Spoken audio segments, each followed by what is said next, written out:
IDTV FLIX.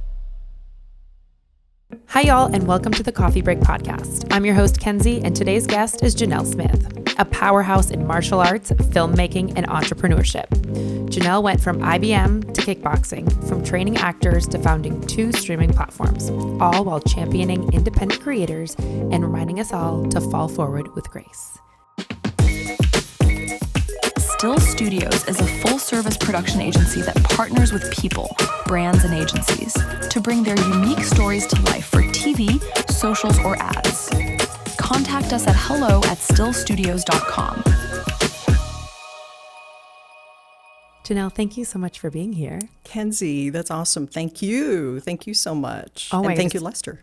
Your journey might be one of the most unique ones that I have ever heard and had the pleasure of getting to know you. Has just been absolutely wonderful. So for all of our listeners, you went from teaching martial arts to filmmaking and everything in between. Can you just give us a quick rundown of the path that unfolded that went from business to filmmaking to producer? Yes. I know. If I really think about it, I feel old. So I'll make it fast. Basically, my background in business, I think that's the first thing I tell people, that my background in business really helped me with everything that I'm doing today. Finding martial arts, getting involved in martial arts from my kickboxing. I'd like to share that story because people ask me, how did you get into martial arts? Yeah. And that was from my kickboxing. I was teaching. I had huge classes at a large gym in Austin. And I wanted to make sure I was teaching correctly how to kick. So I took it upon myself to go into a dojo, walked in, a little, very nice Korean man, the master there, and his daughter had competed in the Olympics.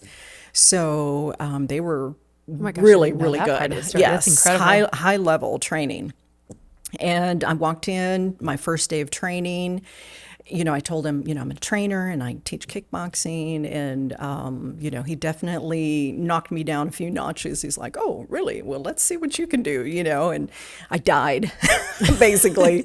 It was so hard, but I loved it. I fell in love and I never stopped training. And that was, close to 30 years ago. And I'm still doing it today. So still teaching and training.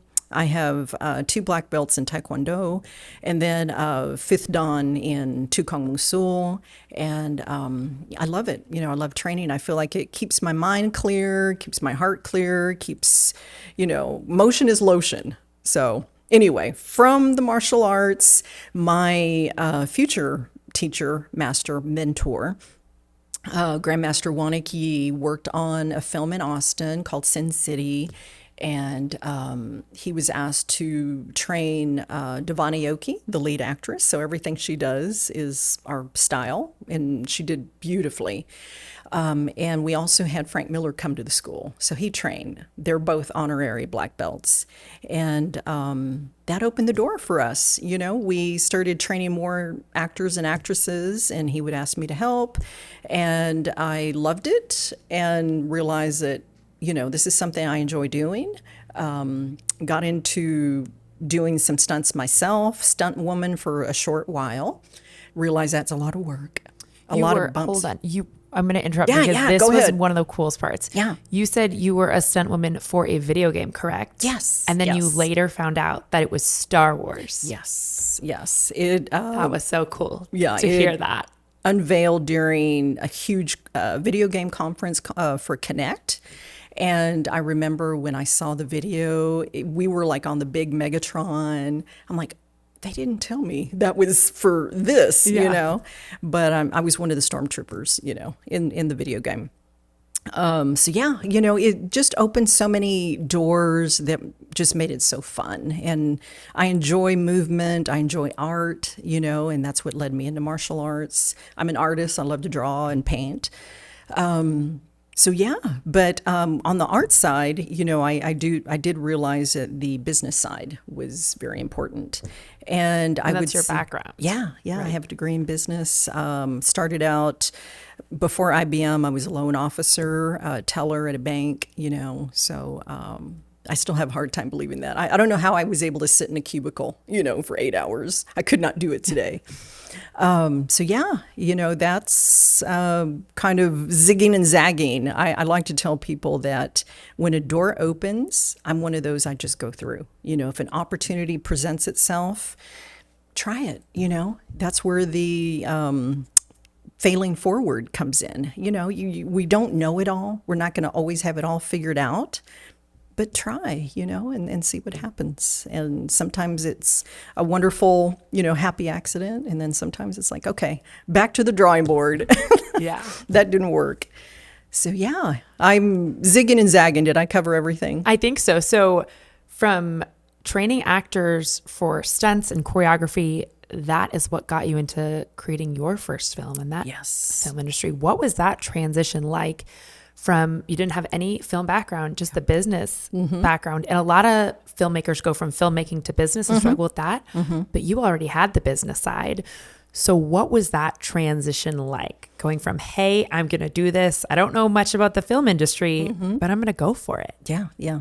I will say that I did proceed with caution, even though I saw this wonderful entertainment world of the behind the scenes with the stunts and the action and the martial arts side of it.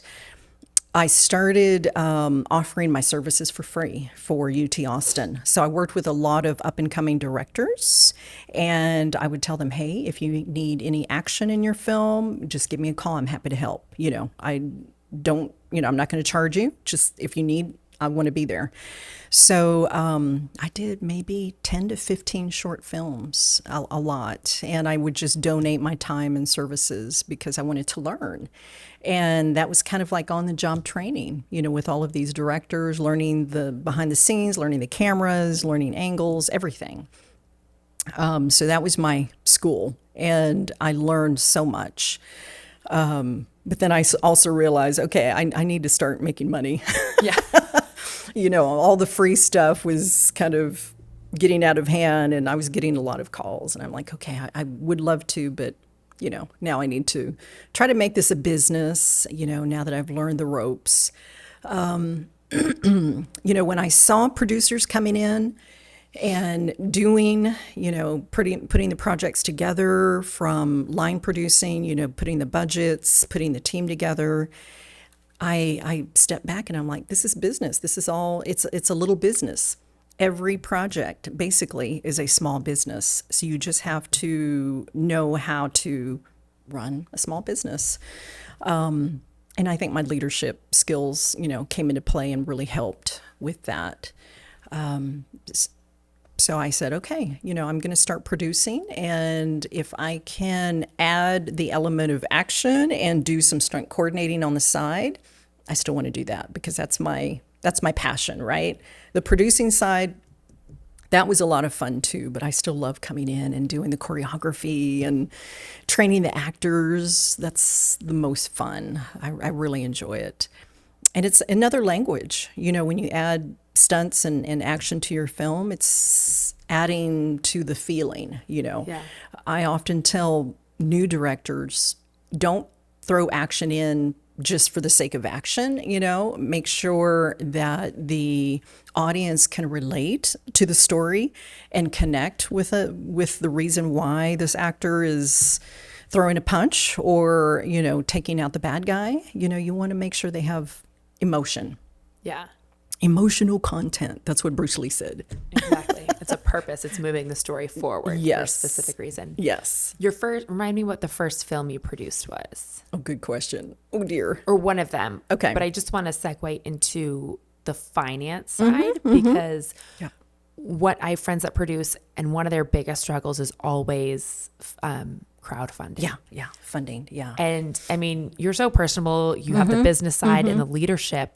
What is that like? Because I find that just everyone's always asking questions about fundraising. Yes, I know. I often have a lot of people send me, pitch decks and scripts. And I'm like, gosh, I know everyone is looking for funding. And that's the hard part of indie filmmaking. I would just say, you have to be creative in that respect as well. When you do get the funding, make sure that you're getting the most from that budget, whatever that budget is. And I think, one of my also people that I look up to, Robert Rodriguez, he has his short film that he talks about starting when he did Mariachi, for $7,000, and the things that he did to raise money, which are pretty crazy. Yeah, you worked with him and his sister and Matthew McConaughey at the same time, right? Was that all together or separately? Separate. Okay. Yes, separate times. So I'm very good friends with his sister, Patricia Vaughn. We did a short film together called Zorro Girl. So she was in the movie Sin City. She played Dallas, Zorro Girl. And another friend of mine, the director, I did the stunt coordinating and producing. And the director, Teresa Jolie, we approached Patricia about doing a spinoff, with her character. And it was so much fun. It was a blast. So I did the, stunt training and the choreography, and Teresa did the directing. And that's streaming on IDTV FLIX right now. So that was one of my first ones. And we had to get permission from Frank Miller to do that. Yeah. So, and then my other one, Scene Queen, it's also called, I believe, 1,000,000 Hits. So when we sold it to the first distributor, or the first distribution company picked it up, it was called Scene Queen. And then another distribution company stepped in and changed up the look, made a new poster, and the title was changed to 1,000,000 Hits. So that was one of my first ones. And I remember working with that director, Janet Harvey, and she's, I know she does like art, and she does comic books, and she's an amazing director. And we still keep in contact. So, yeah. What was pitching to a distributor like, and then how did another distribution company then come and pick it up? Once you reach out to a distribution company, all you can do is reach out to a sales agent, send them your trailer, send them the information, and hope they will pick it up. Once, if you are able to get rights from different areas like international, European rights, U.S. rights, you have different options on where your film can be streaming, and where it's released. Yeah. So speaking of streaming, let's go and introduce Iron Dragon TV. Oh, okay. Your first streaming network, and how I've never met anyone that's created a streaming network. So that's incredible. And I'm sure everyone listening would love to know the background of how you did that. That's another being at the right place at the right time. Yeah. I was at AFM, the American Film Market in Santa Monica. And there was a brand new 4K streaming network called Ultraflix. And the CEO, I don't know how we met. I think they had a booth, and I just went by their booth, and asked questions, and told them, what I do. I do stunts, and I'm a martial artist, and blah, blah, blah. And they're like, that's really cool. Have you ever thought about launching a martial arts channel? And I thought, no, that would be really, really cool. I would love to do that, and once again, not knowing, I'm like, what you don't know. I said, yes, let's do it. I'm happy to jump on board and help you. That was a lot of work. That's where, I got a lot of no's, a lot of doors closed, like, what are you, no, what are you doing? What are you trying to do here? But then all you need is one yes, and I finally got the one yes. And this distribution company said, okay, we'll send you a few films, and let's see how those films do, on your channel. So backtracking a little bit, when you get films, you get content, a lot of distribution companies require an MG, minimum guarantee. Some of them will say, I will let you use this film or license the film, licensing rights for 3 months, 6 months. But you have to give us $10,000 in order, to have this film on your channel, on your network. Some distribution companies will work with you if you're AVOD, ad-based, video on demand, and you give them a portion of the money that you get from ads. Some will do that, some won't. So I got really lucky, that I got a few films. We launched Iron Dragon TV, and it was streaming for a while on Ultraflix.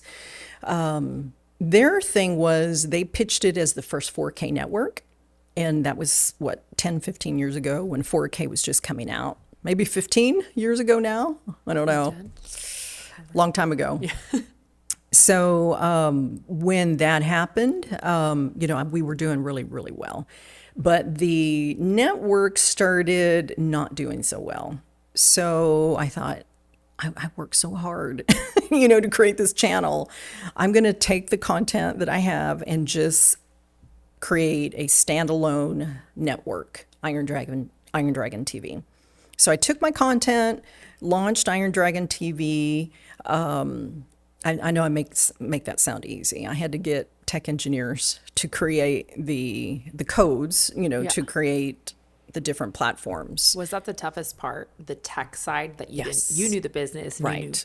You knew how to lead it, but the tech side you found the most challenging? Yes, the tech side was very, very challenging because there were always so many glitches. It's like it would start working for a while and then we'd get a hiccup and then something would crash. And yeah, the tech side was always the challenge. Started doing well. I sold it. I had someone approach me and I'm like, I worked hard on this. I'm going to sell it and step back and just kind of enjoy some time and go back to training, which, I've always been training. And after, talking to a lot of my friends that are filmmakers, I realize there's no place for them to take their content, Mm-hmm. Why not create a streaming platform for indie filmmakers where they're not lost in the shuffle, like on YouTube. You really have to go and search for things. And now YouTube doesn't pay you as well. Their ads are minimal. So, going with a streaming network, you can make a little bit more money. And I never have any contracts stating that we have to have exclusive rights, because I feel like as an indie filmmaker, I want to be able to take my content and put it on IDTV FLIX, Amazon, Hulu, wherever. Mm-hmm. I want to have it on as many platforms as possible. That way I know I can get paid and it gets seen. By more viewers. Yeah, more viewers. So that's another key element is I don't require exclusive rights. Is that rare? It is. It is. Most other streaming platforms require exclusive rights, or at least for a year. They'll say, okay, we will stream it, but we need to have exclusive rights for at least a year or something. So yeah, that's after a few years, I'm like, I'm going to jump back in the game and in the streaming world and see how this goes. And so I reached back out to distribution companies that I had already made, good contacts and had some wonderful relationships with, and asked them, I'm launching a new network. Will you guys help me? And they've been so kind, to say, yes, we will work with you. Let's get this channel launched. Let's get the network launched. So I have partners with Tricos Entertainment, StreamGo, a few other distribution companies that, we have wonderful agreements with, and you can watch their films on IDTV FLIX, as well as Indie Filmmakers. Incredible. You are such a supporter of indie filmmakers. What advice would you give to them to get their work seen and distributed? So, kind of what I did, go to AFM, make some contacts, American Film Market. It happens every November, I think, in California. 1 year it was in Vegas, but I believe now it's in California. And go to AFM, meet some different distribution companies, take your film there, reach out to different distribution companies, Google distribution and just reach out, IMDb, and all they can say is no, and then just keep trying. And for my network, we have a link that I can share with you guys. If people want to submit, their content, they can send it to IDTV FLIX. And how do you choose what? Because you have different channels. So you not only have martial arts, but you have other channels. How do you select? What's your selection process and criteria? I try to give everyone a chance. I mean, unless it's just, if the sound is really bad, or, if I see things that it won't fit a streaming network, if someone else won't pick it up, but I will try to tell them, look, if you fix this or work on this, I will put it on IDTV FLIX. But I've never said no to anyone. I usually try to work with everyone. I think there was just one filmmaker that we had to say, take it back, work on the sound, make sure it's clear, and then send it back to us. Why is working with indie filmmakers so important to you? We need someone to champion us, we need a place for indie filmmakers, because I feel like we are just getting lost in the shuffle, and we're trying to make a living with something we're passionate about, I've been really fortunate to work on projects that I feel strongly about.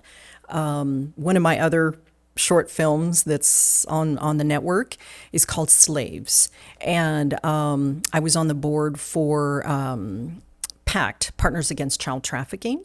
So I made a short film about people being human trafficked. And I learned so much, and it was such a wonderful experience. And if we can create good projects with a message, that's why I do it. I love that. And then for these independent filmmakers, your site has revenue share models through ads. Can you break that down as to how that works and why that specifically benefits indie filmmakers? Yes. So being able to get paid through ads. And the other thing that I usually tell indie filmmakers, if you have perhaps a relationship with a sponsor or a company, you can also create your own ad and plug it into your film, and we're happy to add that onto the network. But just general ads, I work with various ad companies, and it's just another great way for filmmakers to make money. And I'm hoping to implement more ads. I know people don't always like ads playing during their film, but I feel like we are an indie, network. So I think people won't mind that, okay, I'm going to bear through this ad because someone's getting paid. A filmmaker is going to be able to use this money and make more projects. Yeah, absolutely. Yeah. And indie filmmakers, there's so many of them in Austin. And you are from here, you're rooted here, you stay here. Why is that so important to you to stay here in Austin when you have national and international success and so much? Thank you. I don't see it like that, but thank you. There's so much. It's very nice of you to say. Well, it's incredible. You were a little bit back, but you spoke about leadership in China, and you were the only female panelist. I mean, I think that's incredible. I was so honored. That was a wonderful, wonderful experience for me, to be able to teach alongside, and they taught business and leadership. And so I was able to be there and learn at the same time. And the other instructors were all West Point grads. So it was an amazing experience. I heard that we still have our photos up in the university there in China. Some of my photos or some of the team's photos are still there, which is funny. But yes, I love Austin. I've, homegrown Austinite. My family is here. My mom still lives South Austin, keep Austin weird, just all of that. I'm true to that. I love the vibe here. I've always loved it. Early on in my film, career, I thought about moving to LA, and trying to see how I could do as a producer there. But I thought, you know what, I'd rather be a big fish in a smaller pond than getting eaten up by sharks there. So not to say that, I have a lot of friends in LA. I love it. But Austin's my home. So Yeah, you have a quote that I wrote down that said, the most fulfilling aspect of what I do is paying it forward to other filmmakers, which I think is so, so important. And we so appreciate that you just want to help and support and build others up from what you've experienced. Thank you. Thank you. I think that's really important. And being a female filmmaker, it's hard, it's hard. I've come across some challenges, and if I can be there and help and open doors, I want to be able to do that, because we never arrive alone. Success is always on the shoulders of other greats, and I've been able to have some amazing mentors. My martial arts teacher is an amazing man, pushed me so hard, and I'm so grateful for that. And my film mentor, Tommy Warren, owner of Spiderwood Studios, and my dear friend, she runs the place, Lori Madrid. There's so many people. I mean, I feel bad not naming everyone now, but there's so many people that, believed in me and gave me a chance and opened a door, and I want to be able to do that for other people. So how would other people get to work with you? Would they reach out, or how do you select scripts or a group of people that you want to work with? A production company or a director came to you? I have my information on LinkedIn, and I know Lester and I, we've connected, and there's so many different ways. I'm on Facebook, my website, janellsmith.com. But I always tell people, just reach out. If I can't do it now, if I can't help you now, I will try to figure out, in the future, or connect you with someone that can. So I think that's how we get things done. I'm always a champion of trying to help other people. What's one thing that you learned that still sticks with you today? Having tough skin, but being nice. Being kind. Yeah. It's so, you never know who you're going to meet. Yes. You never know who's sitting next to you in a cafe. That's right. Yeah. Be kind, and realize, everyone has something, and someone may have a bad day. I've been on sets where, I'm just like, oh, I'm just going to sit in the corner, But just being kind to people, and realizing everyone has something, and, try to help where you can and do the best you can. And I'm a mom, so, it's the same thing I teach my kids, and I still teach little ones at my martial arts studio. And if anyone ever wants to come and train, that's another thing. I'm in Austin on Burnett Road, Tukong, Austin. So, that's so close. Yeah, right in Austin. Yeah. What do you have up next? What are you producing? You said a spin-off of Spin City, and you also said another film with, I have to go through my notes to find that's her okay. name. I know, I threw a lot out at you. Dana, correct? Yes, Dana Cowden. You have a sci-fi show Yes. that you're writing with her. Yes, actually, it's pretty much written. We're just putting all of the pieces of the puzzle together, because this would be a series. What do the pieces of the puzzle look like? I think we're going to be doing some more casting and locations, figuring out our locations. And right now, Dana's traveling. So, we have to make sure we're all here, present, and then we can start moving forward. But it's going to be a wonderful sci-fi show. My last project was with Dana. Feature film called Ori's Project. It's streaming on IDTV FLIX. And so I try to work with people that I enjoy working with. And Dana is an amazing director. I mean, she is a powerhouse, military, ex-military. Wow. So we got along great, on the discipline side. And man, she runs a tight shift. Yeah. Yeah. Is there one person that you worked with that you learned so much from, besides your mentors? Mm-hmm. Were you on set with someone and thought, oh my gosh, you have so much to give? Yeah. I try to learn from everyone. I'm such a people watcher. Even when I go to the airport, I'm like, I love to study people. That's one of my favorite things. Yes. I would have to say, gosh, my dad. My dad just instilled a hard work ethic in me. And I think that has also helped, the business and everything, yes. But just knowing when you go in to always give it your best, and just know it's not going to be easy, and there's going to be days you're going to be tired, especially in the film world, as we all know.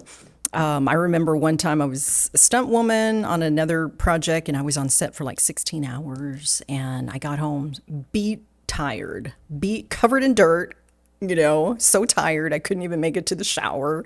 My daughter's like, "Mom, aren't you going to get a shower?" I'm like, "I can't even move." But I loved it. I loved it, and that's what it's all about. Just know it's going to be hard, and keep going forward, one foot in front of the other. Yeah. Do you think I'm trying to my brain, I have so many questions. That's like okay. And I'm like this, I just I you go have everywhere. so much to offer. It's incredible. What is the biggest challenge you overcame, either personally or professionally, that led you to where you are today? A huge learning moment for you that could help others in this industry. Gosh, just stick-to-itiveness, don't give up. Yeah. It's going to be hard, and I think that's something, going into this in just life, life is hard as it is. And, when you pick a profession that's going to be a little challenging, and doors close and you get no's, and, more often than a yes, you just have to stick with it and just know, okay, I'm going to stick with it, see how it goes, give it my best, and not give up, and have a good attitude, and yeah, I think that's another important thing, is just not giving up. Yeah. I think one other question that just popped into my mind. You're talking Yeah. about, so you have a series written, you're going through casting, Yeah. but to get that series filmed, or even just the pilot episode, what is everything's important, but what's that look like to take a series from the page to the screen? Yes. So, our process, or as a producer, it's, of course, putting the team together, having your director, and we're really lucky that the producer director is Dana, so we've already got that.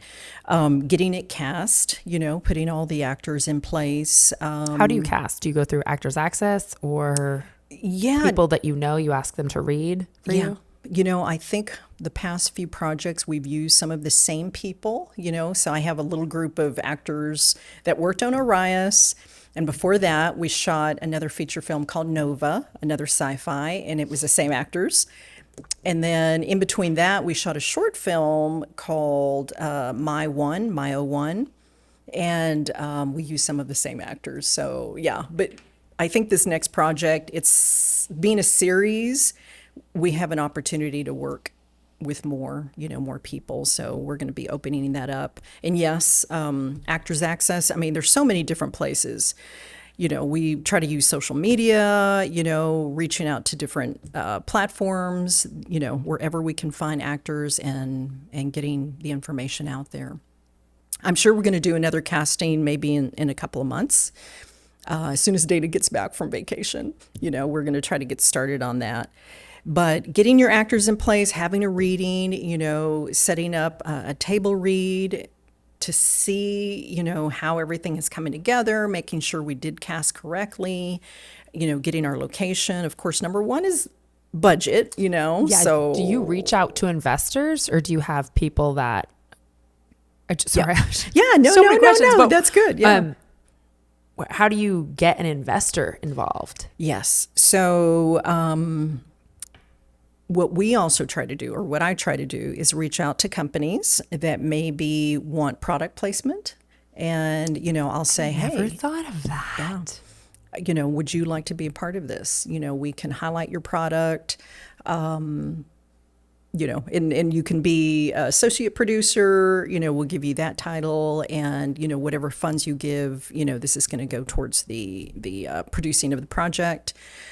So there's that. There is individual investors, and sometimes, I'll go back to some of the same people that I've worked with in the past. Crowdfunding, you and I talked about that. There's so many different crowdfunding platforms now to raise money. family, friends, they know you're working on a project. Hey, $5, $10, and the great thing is about these crowdfunding platforms is you can have like different levels, like if they give so much money, they can be in a scene, people love to have a little cameo. Yeah. T-shirts, glasses, merch, is another thing. If your project lends itself to that, creating merch for the project. Yeah, you just have to get super creative. And I have gotten very creative on some projects. I'm like, okay, how can we, raise money for this? And then, another great thing is sometimes you work with partners like my partner, Dana, producing partner, they already have funding in place. So I just come in and help. And sometimes it's just the stunt coordinating that I'll walk in and do the stunt coordinating. And I'm happy to do that. Because that's my favorite thing to do is choreography. Yeah. You got to do stunts with Keanu Reeves, right? What did I do with him? He was here in Austin promoting his film Man of Tai Chi, and I went to see it, and he was there, and I was able to chat with him and talk to him about, his training, because we have that in common, the martial arts, and he was the nicest. And people say that, and he really was. He was so personable. We talked about his jiu-jitsu training and what I did, and just so kind, very, very nice. So it's nice to meet nice people. Yeah. Yes. Yeah. And Matthew McConaughey living here in Austin, I was able to work with him. I was brought on as a producer for NBC Golf Channel. And he was doing some golf tournaments or something. So we were there on set with him at the golf course. And another nice person, that was a little unnerving because I was like, oh my gosh, he's so handsome. I try to be calm, the cool, collect producer, but I'm like, he's really cute. Internally, you're like, oh my gosh, it's Matthew McConaughey. Yes. And then my last question, everyone that you hire, everyone that's on board, all your creatives, are they all Texas based? Is that really important to you to have as many Texas creatives as possible? Yes, it is. And it's not to say that we won't bring anyone else, into the project from other places, but I try to use local because I think that's really important. We have so much talent, so many people that really, want to work, why not? We have a huge pool of people here. So yes, we need to do that. We need to see more Texas faces. Janell, thank you so much. Thank you, It's Kenzie. been such a pleasure. Thank you for having me. And get to know you. Of course. And I'm looking forward to chatting more. Yes. And to our listeners, please don't forget to subscribe to our YouTube channel, like and follow on Spotify and iTunes so you don't miss out on future episodes. IDTV FLIX. Still Studios is a full-service production agency that partners with people, brands, and agencies to bring their unique stories to life for TV, socials, or ads. Contact us at hello@stillstudios.com.